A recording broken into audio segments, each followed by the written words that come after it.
when I joined the fire department, I just had an interest in serving my community. And my father, he was in the fire department, I believe, here, and he also served for 42 years. How long you been here? I've been here now, it's 46 years serving the department. What year is that you started in? I started in February of '72. And you're still here? And I'm still here. What keeps you here? It's just doing something nice and helping out the people in our community. I mean, it's a good feeling to come back here and see somebody that you've helped or done something good for your community and stuff. And I've always kind of took an interest in firefighting, looking past on some of our older firemen through the years as I was young growing up on what they did for the community and stuff. So that gave me a pretty good interest in joining. Tell me about a fire that you went to where things might have been kind of dicey for you. I really wouldn't specifically say there was a fire that was dicey of that nature. One of our largest fires we had in town was the old mill fire here. That was quite a fire here. It done over $1 million worth of damage. And that was one of our biggest fires that I had in the town of West Rutland, and it went on for a couple days down there. I'm the third generation firefighter in my family, so I was kind of raised around it and took an interest to it, and I think I've been here since I was 18 years old. Since you were 18. So how long's that now? Almost 25 years. 25 years firefighting. So what is it about the profession that keeps you motivated? Oh, there's a lot of things. It's you know, we have an opportunity to serve the community at their, basically the worst day of their lives. So there's a great feeling with helping people when something like that happens. There's a great deal of camaraderie in the fire service that we get to enjoy together. And there's a special bond between the people that do this. So you've got an opportunity to develop some great friendships and help the community at the same time. I first got started right out of high school. I really liked the idea of the fire department, and it sounded like it was a good challenge and fun, and it's nice to be out in the community helping everybody out. What really got me motivated was my grandfather was on the fire department for quite a few years, and then my dad joined for quite a few years, and I figured we might as well keep the legacy on going. 3 generations in the fire department. It's not you don't hear about that too much, so I mean, it's fun. It's a good challenge, and I like doing it. It's fun. Now, tell me about a job you went on where it wasn't so much fun. I remember this one fire when Rosen's caught on fire. It was wicked, brutally cold out. It was kind of late at night, and we were running so much water because we couldn't get into the building and get to the fire that the driveway started to freeze. So it was a challenge trying to keep your feet on the ground and keep the hoses on the fire at the same time. My father's been doing it ever since I remember, so you'll be interviewing him in a little bit. He is here. I do enjoy it very well. It's one of my favorite pastimes, honestly. I enjoy coming down here and doing the training. It's a good thing to give back to the community. There's not a lot of ways that I do it, but this is one way, and I do enjoy it. If there's anything else that I would do, I don't think there would be. As far as the job goes, you mean? Yeah. Tell me about a fire that you went on that you particularly remember. The one that I particularly remember would be when Rutland plywood burned. I wasn't on very long, so I was still in the training process. I mean, we're always training, but I was still learning. And when we showed up on scene and I saw flames on all ends of the building coming out, it put me in a wow factor. It set in and showed you the reality part of this job. I remember that night. Yep. It went on for, it was late. It was very late, and all the next day too. Then it broke out again. Yep. You guys thought a fireman thought it was out, and they left the scene, and then it came. And it came back. Yep.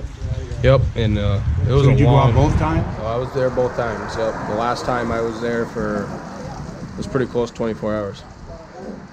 It takes a lot out of you. What would you say to somebody who might want to become a fireman as a profession, or a firewoman for that matter? You got to be dedicated. It's a job that you need to dedicate yourself to because you're putting yourself in danger, and you're there for life safety of other people at the same time. So you got to be on your A game. There's not a lot of room for mistake. I always wanted to serve the community, and my parents, or I grew up in the house that's directly behind the fire station, and I always see the guys go out for calls and hear the trucks and everything when I was little, and it was just something I was always interested in. You know, kind of that cliche of little kids always want to be firemen. Sure. And it was really true for me. That sounds really right. Yeah.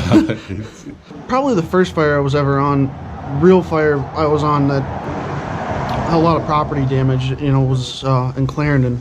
We went, it was middle of the morning. The family had lost their house, and it was just kind of really heart-wrenching to have to go through their stuff, just trying to find pieces of their life, put it back together, and it was just so heart-wrenching and so disappointing for them that they lost everything.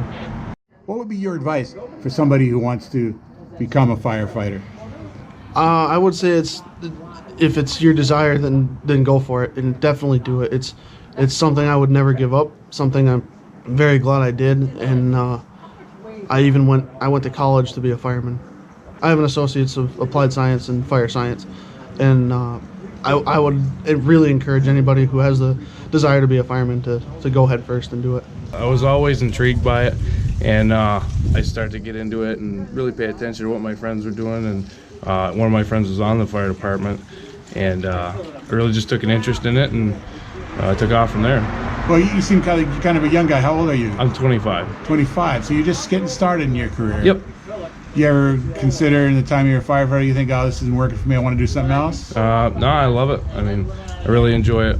We have great guys here. You love it. It's such a dangerous job, and it's so odd hours and so forth. I mean, what's the love?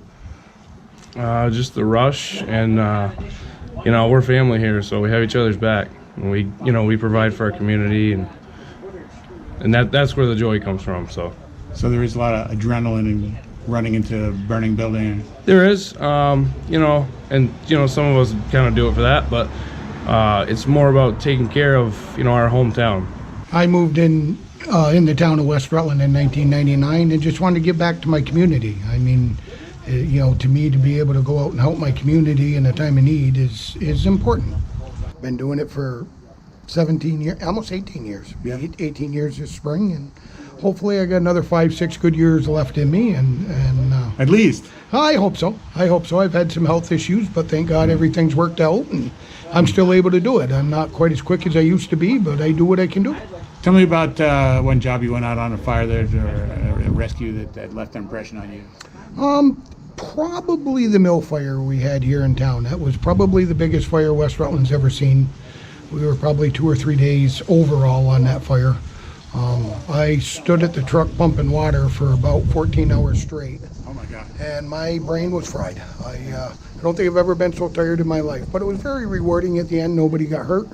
We were able to save some of the property and serve the community. You need dedication. You have to have heart. You have to be able to look through a lot of bad situations and just continue your job. And it's very rewarding. Really just came down one day and just asked a couple of other firefighters what was going on, and really just how I can become part of it and help my community out, and kind of went from there. One of the ones that I went to was a car accident that was down towards Whipple Hollow Road, where the woman she crashed. Another lady fell asleep and crashed into the car. Yeah. And there was obviously the blood was rolling down the driver's face, and the daughter was totally distraught. And one of the big things that I kind of felt like our training really came in handy with is that these people are such shock that they don't realize what's going on. And the woman got out of her car, or the girl got out of her car, and she said, "What just happened? Was I in an accident?" And one of the big things that we actually trained about that week was not just releasing them until you release them to someone else. So I walked her over to the ambulance real slow, and I actually felt like she was on the phone with her father, and that was kind of, could you imagine being the father on the other side, like, "Hey, what's going on?" And she had no idea what was happening, or he didn't, she didn't. And we got the mother out safely, and everybody recovered real well. So that was a good feeling that you're able to help someone like that and make sure they kind of got through the process with ease. Just dedication and time. I really feel like, you know, because some of the guys with families, myself, are really big included. You get that call, but you're stuck home with the kids, and you really want to help out, but at the same time, you know, you got to make time for it. So anybody that's going into it, I just say make sure you really have that time for dedication and to be able to make it to many calls, because you know everybody's busy all the time. So if you get one or two, you never know. It's not going to be a full crew that comes every time. You're really a part of a system. So My name's Tom Lax. I'm the second assistant chief here. I live up on Pleasant Street. I've been a member since March of 1987. And the reason why I got on was back then I was 20 years old and I was just gung-ho and looking for something fun to do, and I thought the fire department was it, and I've been here ever since. Well, 20 is pretty young. Do you ever have any other ambition of something you wanted to do that you would change your mind about? No, I don't think I did. Once I got involved in the fire department, it was more of a camaraderie, and it really was something interesting to do every night. So, Tell me about a fire that you went on that made some kind of impression on you. probably the Lindholm fire was probably one of the ones that I was young, and we got there, and there was a lot of fire and fire ammunition going off and fire trucks everywhere, and it was probably one of the fires that sits deepest in my mind of all my fires. You know, I was on Pleasant Street. There was a fire that was like right next to my house. Mm-hmm. It was like a barn. Yes. Yeah, we were there. That one was a questionable type of what caused that one, but yeah, we've had a lot of good fires in the last 31 years that I've been here, and it's been fortunately everybody's come out safe, and that, I guess, is what it's all about, is going home safe. What do you do about fear? It's a natural human reaction. And how do you overcome it? I believe it's just something that you naturally overcome as your firefighter, as you're trained to handle different types of fires. You go in and you realize that you're in control and not the fire. I had a father-in-law that was a fireman, and he put like 45 years into this outfit, and now I'm in my 41st year. Holy smokes, that's a long time. When did you get started then? 1978. 1978. Holy smokes, you must have been pretty young. Well, fairly young. I'd like to go back there again. Tell me about your job. Tell me about your feelings when you go out for it. Is it exciting? Do you get adrenaline? Oh, it's exciting. That's why you still do it. I mean, one fire, small fire, is the same as a big fire. You're just so used to doing it, and I've never lost that desire to be a fireman and to do what we do. A bunch of my friends all got together, and they're still with us today on this department, and it's something we'd like to do right out of high school. It was pretty interesting, neat stuff to do, and we said, let's join. And 30 years later, we're still here. And you're still doing it? Still doing it, yeah. What keeps you doing it? It's helping people out. There's people you don't know, they come back to the station a week or 2 weeks later, and they say, hey, you were the guy that did this for me, or you were the guy that helped us out in this, and it gives you a pretty good feeling. And then you tell your kids at home that this is what Dad does, and they go to school, tell their kids, hey, my dad did that. It's a pretty neat thing all the way around. It's very exciting being here. Tell me about a job you went on, a fire that left an impression on you. Oh, a lot over 30 years. Quite a few deaths, but quite a few accidents. Truck and a young girl in a car, jaws of life incident up on the bridges. So a lot of us had that. Worked about an hour to get the girl out. Today she's alive, only paralyzed half her body, but the parents have been here. Like just told you, thanks for helping my daughter. Thanks for helping. And it was a real good feeling. That was probably. That was a tough one. That was probably 10, 15 years ago. So, well, you saved the girl's life. Yes, and and it's tough. The girl's talking to you the whole time, and you know, and you're trying your damnedest. This tractor trailer was on top of her car, and we had to get her out, and it was very, very tough.